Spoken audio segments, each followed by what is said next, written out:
Hey everyone, I think I'm live now. Can't really tell. I think I am. I thought today I would talk about the hips and the hip response, the mind-body response, or the mind-body connection between the mind and the hips. What is really going on if you have tight hips? So a few things can be happening here. Shakira says the hips don't lie, and they don't, and neither does the body. The body is always going to tell you the truth. And if you start to understand what its messages and signals are telling you, you can figure out what's really going on, what's the root of that, whether that's emotional, physical, or whatever the case may be.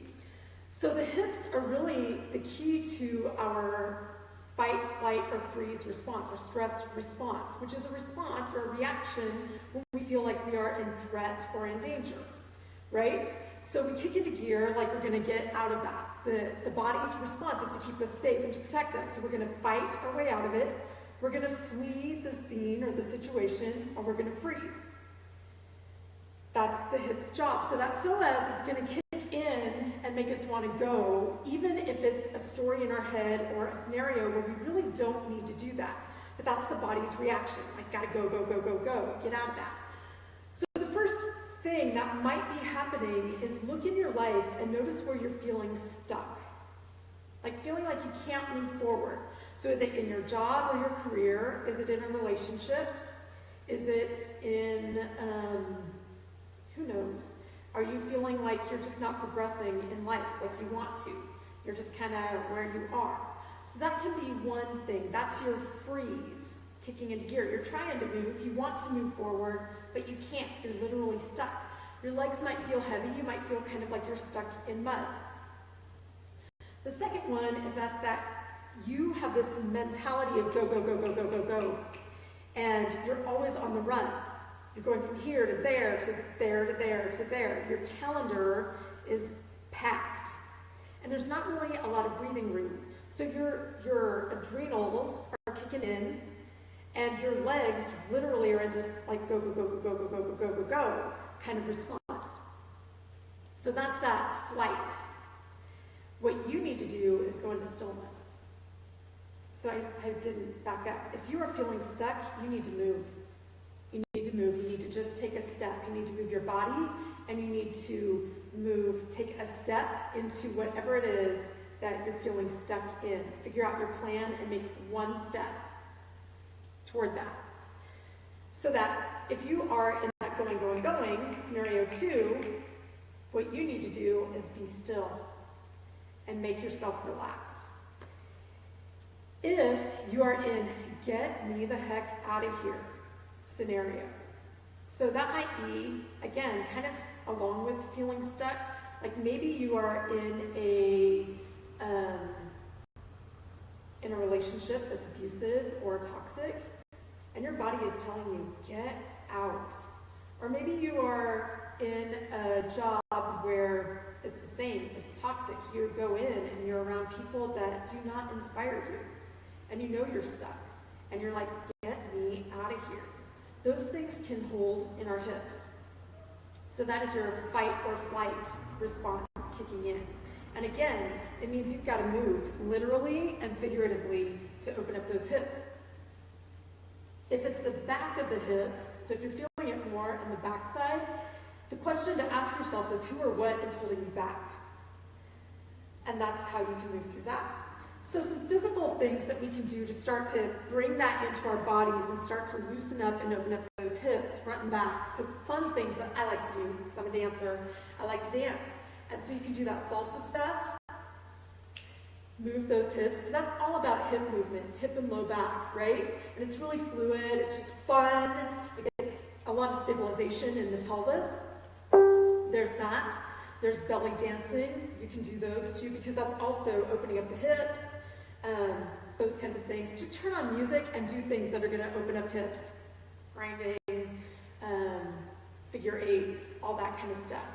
Now, if you're a yogi, you can also come and play on your mat. So let's do a little bit of that to start. Let's do just like 10 or 15 minutes, a few things to help open up the hips. And we'll just start with a little breath work, because we always start with breath work.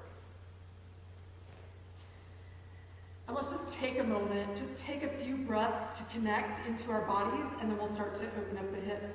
Now, always remember, if this is uncomfortable for you and this is too much of a grip, use a blanket or a block to elevate the hips and open them up a little bit. So if you are in scenario 2, that going, this is something you can do. Just sit in stillness and just focus on your breath. Set your timer for 5 or 10 minutes and just focus on your breath. Force yourself to stay. Even though your mind is going to race, force yourself to stay. That's scenario 2. You're going. If you are in your stuck, or get me out of here, or what's holding me back, movement in the hips is what we need. So regardless, let's start with a little breath work.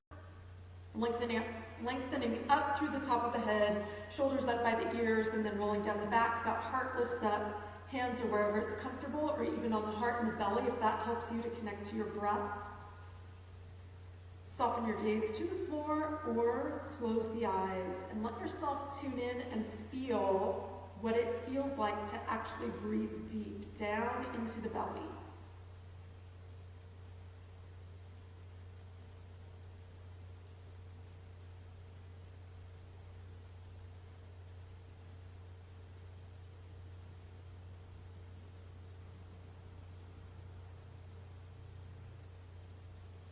Now notice where your breath goes. Does it go to the front of your throat or the back of your throat? And see if you can hit the back of your throat to deepen your breath just a little bit more.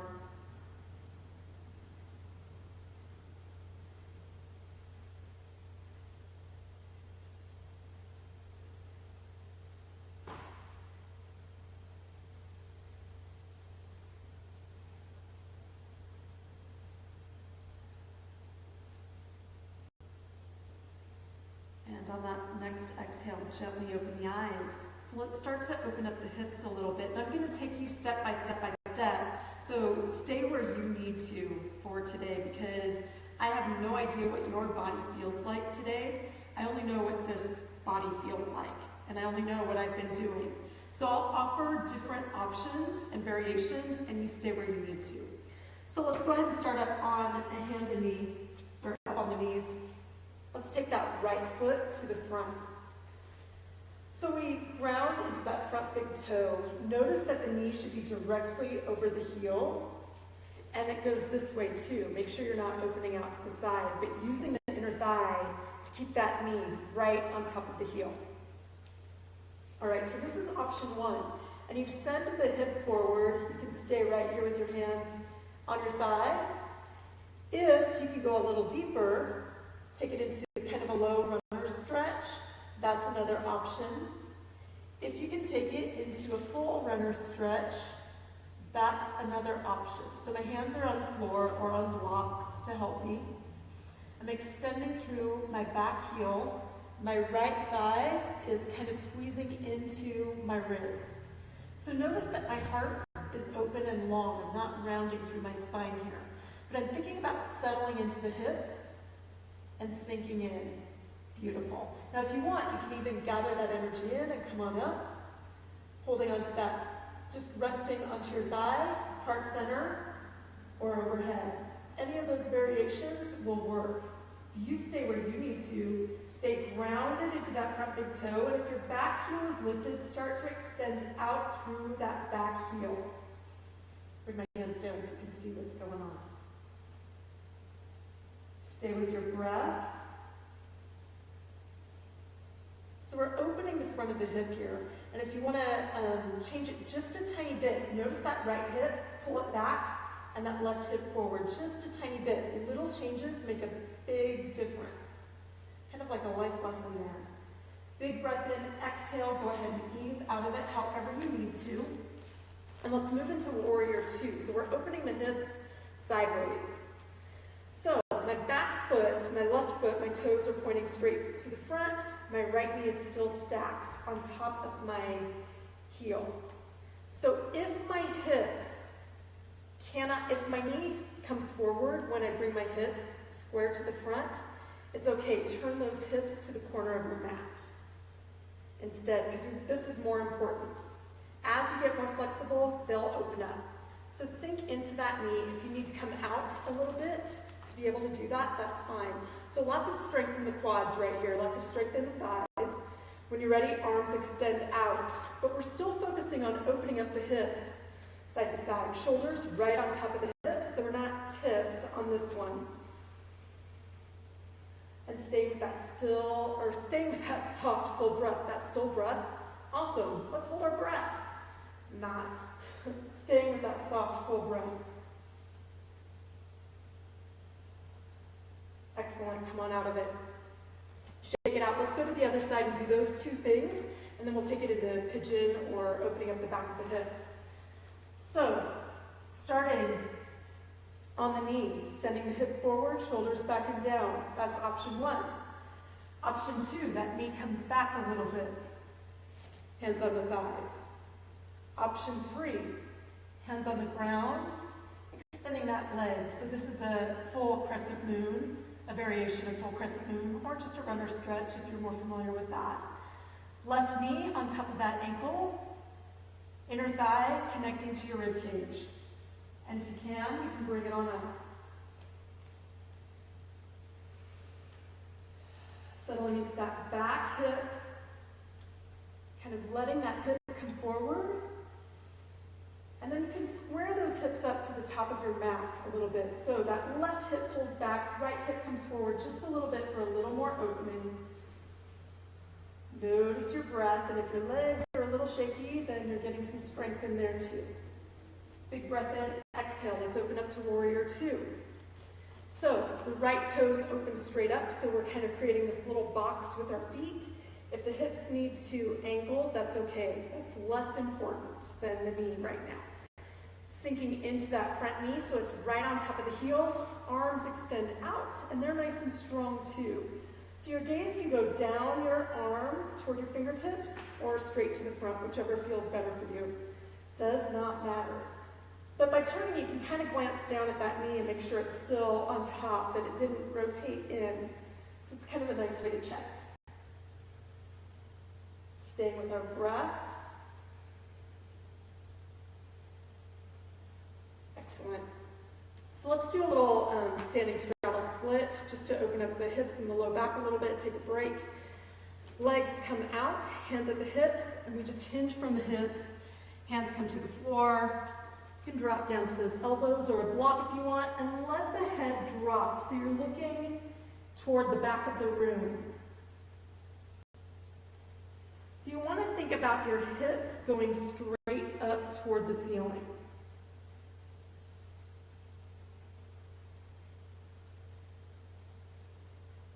And if you feel like it, you can even reach around and grab your ankles or just above your ankles and pull through just a little bit more.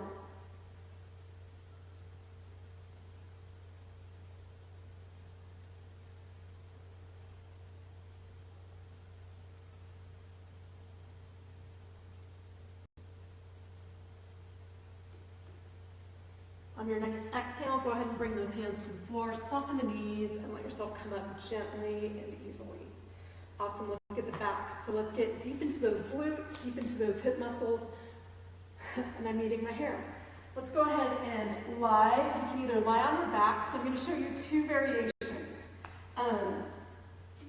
So this one's a figure 4, and that knee opens up to the outside. I've got my right foot on top of my left knee. So this is one variation. You can keep your legs down if that's easier for you. You can hold the backs of the thighs, or you can reach through and hold the back of your left thigh. So that's variation 1. If you have the flexibility and you do not have knee issues, you can do pigeon. And I'm actually going to do it facing you so that you can see where my knee placement is. So I'm going to start in a plank. I'll show you both, facing front and side. Start in a plank. My knee comes through, and it's resting. It's coming to the outside of my hand, not here. That's a big mistake people make. So that my hips can stay level. So from the side, this is what it looks like. So we're going to stretch both the front and the back of the hip here. So you can stay up. If you want, you can walk down to the elbows, or you can lie flat on the floor, whichever variation, or sometimes I like to just kind of rest my forehead on the fists. Whichever variation feels better for you. The big thing to watch here is that you're not rolling onto one hip or the other, that you're keeping those hips level. So if you cannot keep them level on the floor or all the way flat, or in any of those positions for that matter, place a block or a pillow or a rolled blanket under the hip that tends to roll over, and that'll help you to stabilize. So stay with your breath. Relax the jaw by separating those back teeth. Let the shoulders slide down the back. Because oddly enough, a lot of times when we're tightening the hips, we're also tightening the shoulders. It's crazy how it's all connected. So the more we can concentrate on relaxing the shoulders, the more the hips will relax too. Use that breath to go into it.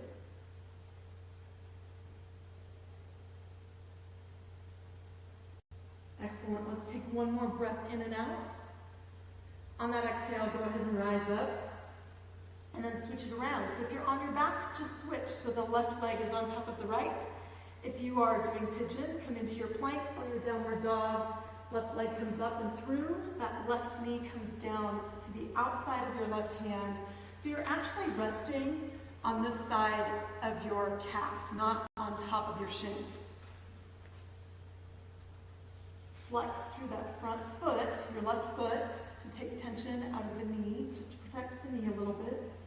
And then you decide, and each side is different. So just because you were flat down on the right side doesn't mean that you might be in that position on the left side.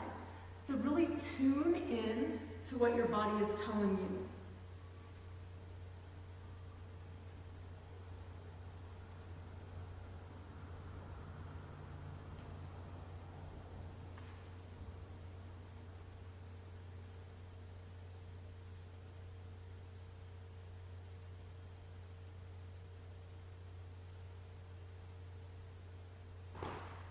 Observe your breath and notice if there's any tension that's kind of getting sharp or if it's dissipating. Notice what's happening, what's changing in your body. And use that breath to go into a relaxation response so you can reverse that stress response.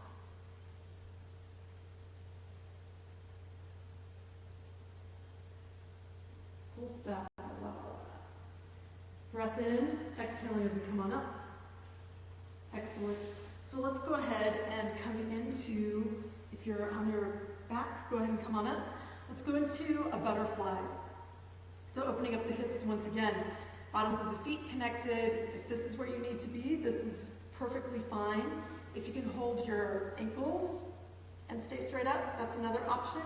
If you can bend from the hips and keep that spine straight, that's another option. So sending the heart forward rather than the nose. And if you can press down on those inner thighs with those elbows. You can think about the thighs getting heavy and the feet lifting up. So there's lots of ways to assist that or to maximize the pose.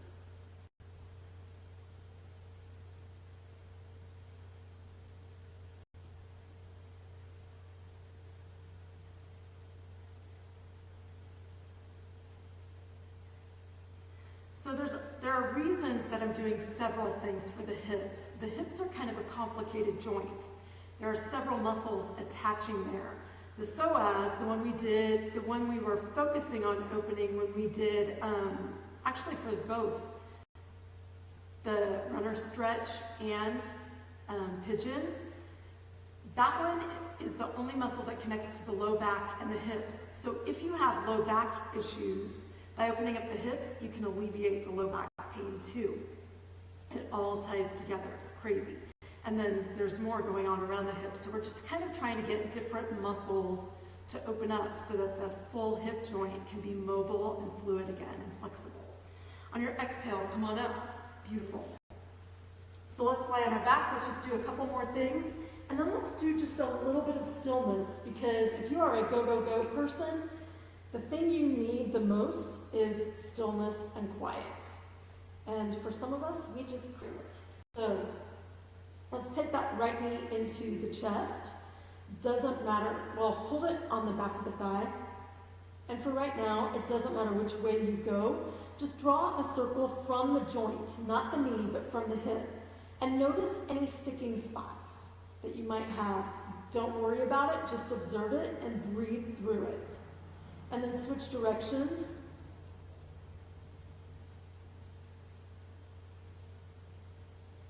And then pull that knee back into your chest, but let it open up to the outside of your rib cage toward your armpit.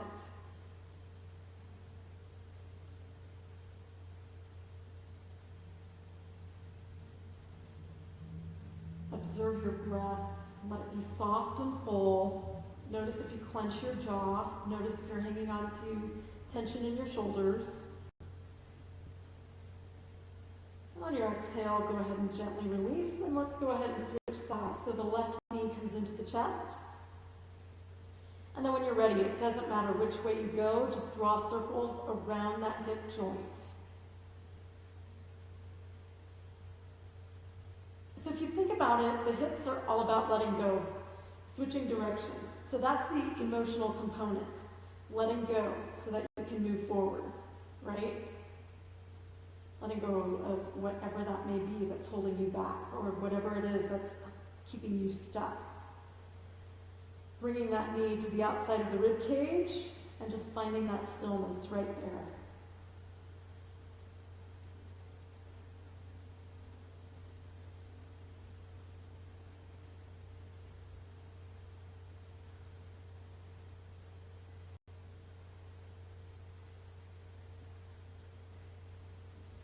Just notice how your hips are changing, how things are opening up maybe as you're going through this.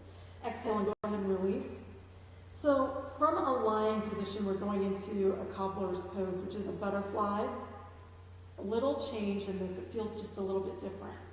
So if you can just stay right here if you want to. Just let those knees open up and let the hips start to open. If you want to go another step farther, go ahead and bring your thumbs to the top of your thighs, and then your palms or your fingertips come to the back. And all you're going to do is kind of lightly press down and away and almost roll your femur backwards so that your inner thighs open up a little bit more. So you're opening this way, opening out with the fingertips, if that makes sense. Now let that low back or let the tailbone drop as you do this so that there's more space in the low back.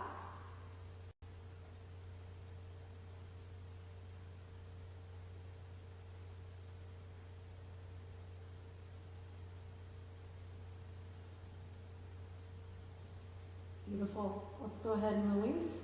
And if you want to stay in this, sometimes this feels really good for stillness. You can prop some pillows or blankets underneath your thighs and just let yourself rest. Otherwise, you can prop a blanket or pillow underneath your knees this way to support your low back, or just lie flat on the ground. You get to choose. Hands can go wherever you want. If you even want to expand into more of a star shape, totally cool. But let's just take a few minutes to just go into stillness. So feel free to close your eyes when you're ready. And notice the floor underneath you, and notice how it fully supports your body.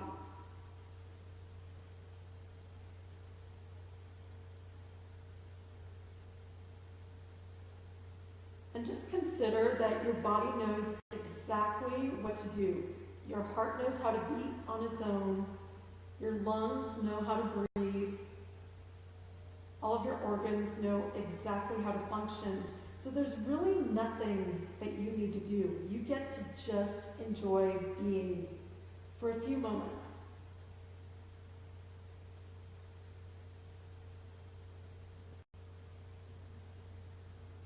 So maybe just notice what that actually feels like.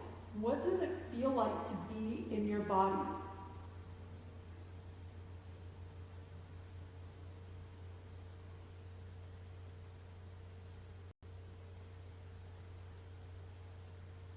What does it feel like for your body to be open and fluid and mobile?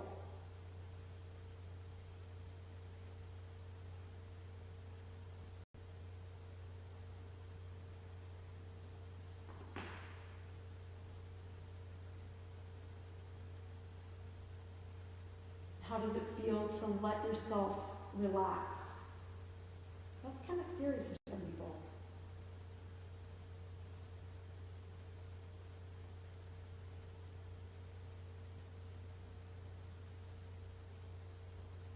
Can you actually feel your pulse or feel this little vibration? Or kind of like this pulsating kind of feeling going throughout your body. That's your energy. That is what it is to be alive right there.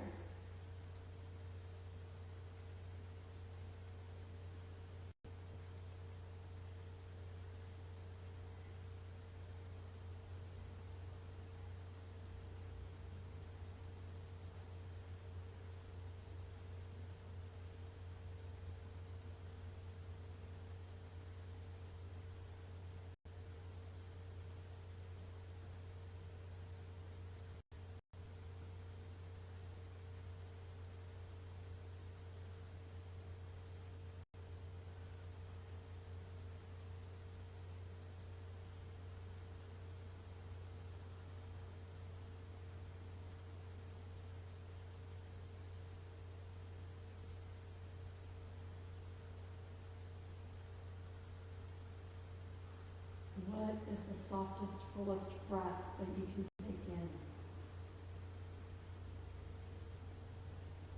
And once you think your lungs are full, see if you can inhale just a little bit more.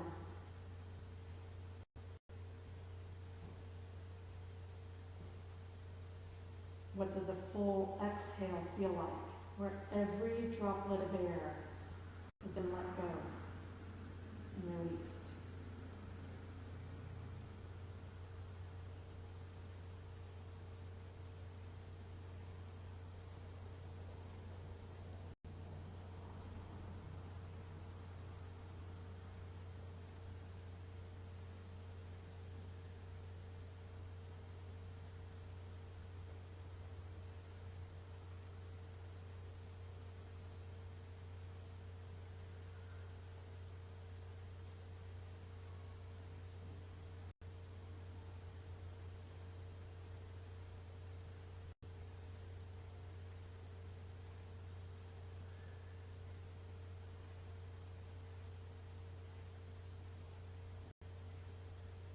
Go ahead and take one more breath in and out.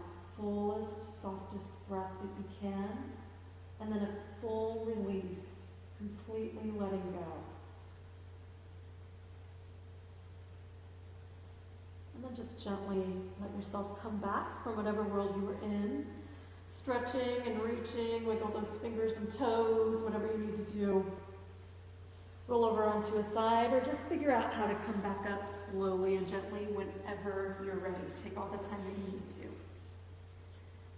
So playing in my body is like one of my favorite things to do, and I could do this all day. So thank you for joining me. I hope that you found this helpful, and I'll see you next time, probably maybe later in the week or next week for sure. Have a great rest of your day, everybody. Take care.